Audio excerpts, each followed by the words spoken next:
आज हम लोग steps in promotion of a company लेने वाले हैं। सबसे पहले तो आपको समझना पड़ेगा प्रमोशन क्या है। वो सारे स्टेप्स जो प्रमोटर लेता है to get the company incorporated. Ultimately उद्देश्य क्या है? इनकॉर्पोरेशन मतलब कंपनी का जन्म। ये स्टेप्स कौन लेगा? प्रोमोटर। कंपनी क्या है? एक रजिस्टर्ड एसोसिएशन है। रजिस्ट्रेशन कौन करता है? रजिस्ट्रार। उसके लिए डॉक्यूमेंट्स कौन सबमिट करता है? प्रमोटर। दो मेन डॉक्यूमेंट्स कौन से होते हैं?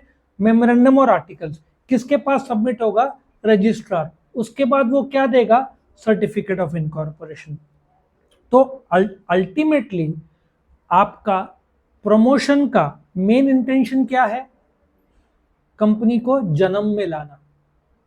आया समझ में? कंपनी जन्म से ही लॉ मतलब लॉ से ही शुरू होगा और लॉ से ही खत्म होगा। बिना रजिस्ट्रेशन के तुम इंडिया में कंपनी ओपन नहीं कर सकते। ये स्टेप्स क्या है? बहुत सिंपल स्टेप्स है। प्रमोशन मतलब it comes with an idea. तुमने डिज्नीलैंड सुना होगा, उसका आइडिया किसको आया था? वॉल्ट डिज्नी का।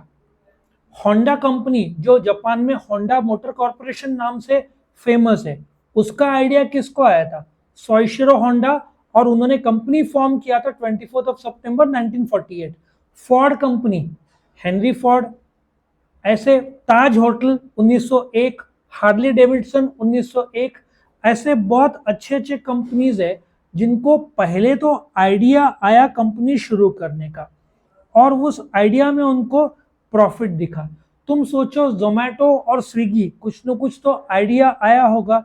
सो प्रमोटर्स को एक आइडिया आया है जो वो अंडरटेक मतलब वो उठाना चाहते हैं आइडिया। उसके लिए वो कंपटीशन देखते हैं, कायदे देखते हैं। क्योंकि आपको सपोजिटली महाराष्ट्र में आइडिया है कि आप एक नॉनवेज रेस्टोरेंट विद बीफ खोलेंगे। बीफ तो बैंड है, तो वो आइडिया महाराष्ट्र में लागू नहीं हो सकता। तो आप हैदराबाद में चले जाओ। हैदराबाद में वो क्या है? लीगल माना जाएगा। वहां पे बोलते ना अलाउड है। महाराष्ट्र ने बैन किया हुआ है। वैसे आप गुजरात में दारू नहीं बेच सकते, वहां पे बैंड है। महाराष्ट्र में आप गुटखा नहीं बेच सकते। कुछ स्टेट्स ने रोका है, कुछ स्टेट्स ने अलाउड किया है। तो आपको हर एक स्टेट के अपने कायदे देखने पड़ेंगे। आपका आइडिया, वैसे तो कंपनीज एक्ट पूरे देश में लागू होता है, तो आपको यदि बेचना है तो वो जगह में अलाउड है कि नहीं वो भी देखना पड़ेगा। दूसरा, आइडिया तो बहुत बढ़िया।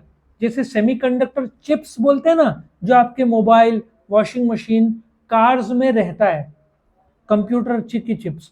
आप बोलते हो इंडिया में अभी तक चिप एक भी जन बनाता नहीं है। आप बोलते हो आइडिया बहुत अच्छा। आइडिया बहुत अच्छा है, 6 लोग को आइडिया आ चुका है, बट उसका मिनिमम इन्वेस्टमेंट 15-20 हजार करोड़ से शुरू होगा। 15-20 हजार करोड़।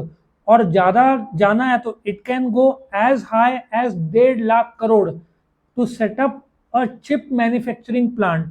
तो उसको फिनेंशियल प्लान बनाना पड़ेगा कि ये प्रोजेक्ट है, इसमें लैंड, बिल्डिंग, मशीनरी, ये सब का खर्चा कितना आएगा। आइडिया तो आपको भी आएगा। नासिक में BMW का शोरूम नहीं है, रोल्स रॉयस का शोरूम नहीं है, तो डालो, कोई दिक्कत नहीं है। 50 करोड़ रुपया कम से कम लगता है इन्वेस्टमेंट। उसमें खुद का जमीन रोड फ्रंट और मेन एरिया में होना चाहिए। पैसा भी रहा आपके पास, लेकिन आपके पास ऑटोमोबाइल बेचने का एक्सपीरियंस चाहिए। 50 करोड़ होने के बाद भी आपको शायद कॉन्ट्रैक्ट ना मिले, उसके कायदे बहुत स्ट्रिक्ट है। Financial plan. अब अभी तक तो प्लान आपके दिमाग में था, अभी ऑन पेपर आपने बना लिया। आपको लगता है आपके पास है 10-15 हजार करोड़ है। आप सेमीकंडक्टर्स मतलब चिप्स का, ये पोटैटो चिप्स नहीं है, ये चिप्स जो मोबाइल के अंदर आता है वो चिप्स की बात कर रहा हूँ। आइडिया तो बहुत गजब है। तो आप कंपनी, उसका नाम का एक कंपनी फॉर्म करना चाहते हो। जैसे आप प्रोड्यूसर है पिक्चर के, आपको आइडिया आ चुका है, पिक्चर बहुत अच्छा है प्रोडक्शन के लिए। अब ये कौन से केस में हुआ था, मंगल पांडे या कोई तो पिक्चर थे जिसके 4-5 प्रोड्यूसर को एक साथ आइडिया आ गया था। भगत सिंह या मंगल पांडे में से एक। तो लेजेंड ऑफ भगत सिंह, ऐसे 3-4 नाम के। सब जिसने पहले भगत सिंह का नाम यदि रजिस्टर कराया तो दूसरे लोग नहीं कर सकते। जो शोले पिक्चर है उसको बाद में वो नाम शोले रखने वाला था, लेकिन ओरिजिनल प्रोड्यूसर ने उस पर रोक लगा दिया, सेम नाम का पिक्चर। अच्छा, मुझे शोले पिक्चर लाना है तो ओरिजिनल ट्रेडमार्क किसके पास, ट्रेडमार्क की कॉपीराइट किसके पास है? जो उसका प्रोड्यूसर के पास है। तो उसको मैं पैसे दूंगा, उसके बाद वो मुझे अलाउड करेगा। तो मुझे कंपनी का नाम सोचना पड़ेगा, और मेमोरेंडम आर्टिकल्स जो डॉक्यूमेंट है जिससे कंपनी का जन्म होता है वो ड्राफ्ट तैयार करना पड़ेगा, ठीक है। और वो ड्राफ्ट किसके पास लेके जाना पड़ेगा? रजिस्ट्रार के पास। हर एक स्टेट में एक एक रजिस्ट्रार रहता है। महाराष्ट्र में ज्यादा कंपनीज है तो 2 है, मुंबई और पुणे। टोटल कंपनीज इंडिया में 16 लाख है और बढ़ रहे हैं, ठीक है। अभी आइडिया तो आ गया, बट ये प्रोसेस को 6 महीने कम से कम लगेंगे, लेकिन मैं उतना वेट नहीं कर सकता क्योंकि चिप्स जो मैन्युफैक्चरिंग है उसका डिमांड बहुत ज़्यादा होगा। मैं तुरंत काम शुरू करना चाहता हूँ, तो मैं ज़मीन, बिल्डिंग, मशीन, सप्लायर्स, इनके साथ एक कॉन्ट्रैक्ट करूंगा।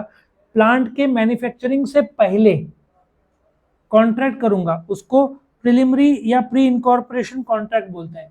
फिर जब कंपनी का जन्म होगा, अभी कंपनी का अस्तित्व नहीं है, अभी कौन कॉन्ट्रैक्ट कर रहा है? प्रोमोटर्स खुद के नाम पर। कंपनी का नाम अभी रजिस्टर नहीं हुआ है तो कंपनी के नाम पे कॉन्ट्रैक्ट नहीं हो सकता। सो मैं एज अ प्रोमोटर एक बिल्डर के साथ कॉन्ट्रैक्ट कर रहा हूँ कि भाई ये बिल्डिंग तुम यहाँ पे बांधोगे। मैंने कॉन्ट्रैक्ट कर दिया।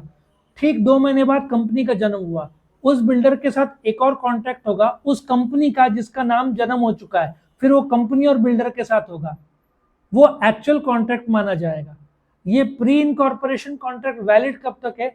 जब तक कंपनी का जन्म नहीं होता। कंपनी का जन्म हुआ तो ये कॉन्ट्रैक्ट कैंसिल हो जाएगा। सिमिलर कॉन्ट्रैक्ट ही होगा, लेकिन वो कंपनी करेगी। ऑफकोर्स प्रोमोटर करेगा, लेकिन कंपनी का नाम से होगा वो कॉन्ट्रैक्ट, क्योंकि कायदे से प्रोमोटर और कंपनी अलग है, ठीक है। अब मैं प्रोमोटर हूं, मेरा काम है कि मैं अलग अलग कंपनीज के आइडिया से शुरू करूं, बट मैं चलाने में इंटरेस्टेड नहीं हूं। तो मैं फर्स्ट डायरेक्टर्स को अपॉइंट करूंगा कि भाई मुझे आइडिया आ चुका है, मैंने प्रोसेस और डॉक्यूमेंटेशन सब तैयार कर दिया, अब चलाने का काम आप करो। मैं चलाऊंगा नहीं, मुझे आइडिया आ चुका है, मैंने सब प्रोसेस कर दिया, but day to day management मैं नहीं करूंगा। तो प्रोमोटर किसको अपॉइंट करेगा?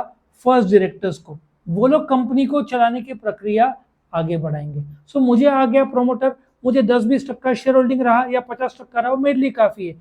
सो आइडिया आने के बाद जरूरी नहीं कि मैं ही कंपनी को चलाऊं, मैं चला भी सकता हूं, बट चांसेस है कि मैं ये कंपनी में अपना शेयर होल्डिंग चला के डायरेक्टर्स को कामकाज दे दूं चलाने का, और फिर मैं दूसरे कंपनी का प्रमोशनल एक्टिविटी करूं।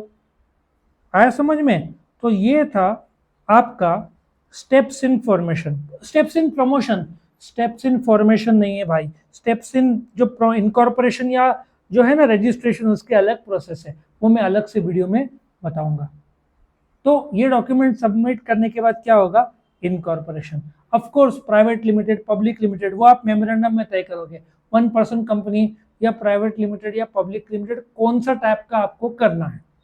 तो यहाँ पे ये steps in promotion of a company खत्म होता है।